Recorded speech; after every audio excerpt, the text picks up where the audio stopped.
Hello, my name is Fiona, and I'm a certified teacher and a Praxis coach with Study.com. Are you planning to take the Praxis Government and Political Science exam?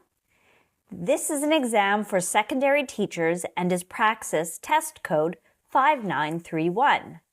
This problem set includes questions from the subtopic of the United States government, federal, state, and local institutions. Let's review the types of questions you can expect to encounter on the exam. Question number 1. Which of the following U.S. Supreme Court cases significantly expanded the interpretation of the Commerce Clause? Marbury v. Madison, Gibbons v. Ogden, Madison v. Thurmond, or Brown v. Board of Education?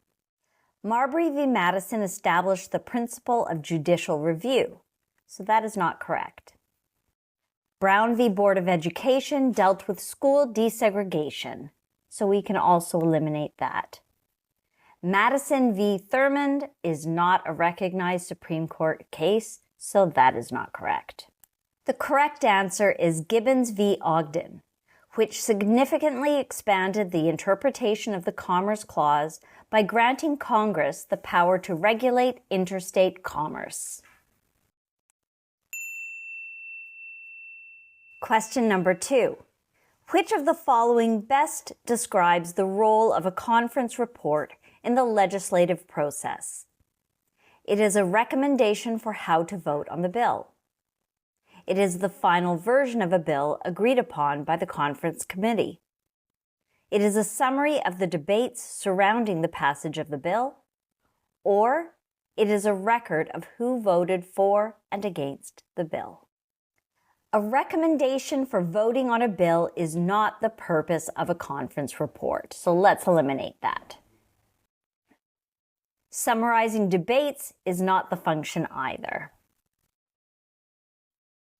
It is a record of who voted for and against the bill is also incorrect, as it pertains to voting records, not conference reports. The correct answer is, it is the final version of a bill agreed upon by the conference committee, which aims to reconcile differences between the House and Senate versions of a bill.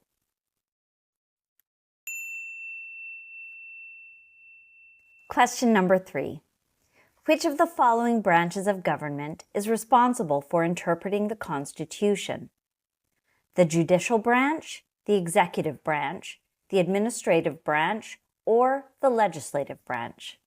The executive branch is responsible for enforcing laws, so let's cross that out. The administrative branch is not a formal branch of government, so we can also eliminate that. The legislative branch is also incorrect, as it is responsible for making laws. The correct answer is the judicial branch, which interprets the Constitution and reviews the legality of laws and actions. Question number 4. Which of the following best describes the primary function of judicial review? To review the validity of constitutional amendments every 10 years. To maintain the supremacy of the Constitution.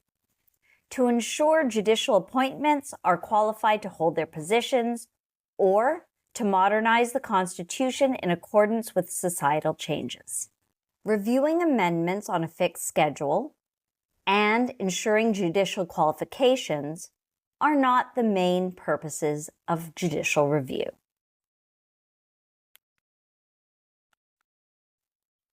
To modernize the Constitution in accordance with societal changes is also incorrect, as judicial review does not aim to update the Constitution. The correct answer here is to maintain the supremacy of the Constitution, which ensures that laws and actions are in line with constitutional principles. I trust I was able to clarify the types of questions you will find about the content area of the United States government, federal, state, and local institutions for the Praxis 5931 exam. Please remember to like and subscribe to this channel so that with Study.com's help, you will feel well equipped and well prepared for exam day. All the best with your test preparation. Bye for now.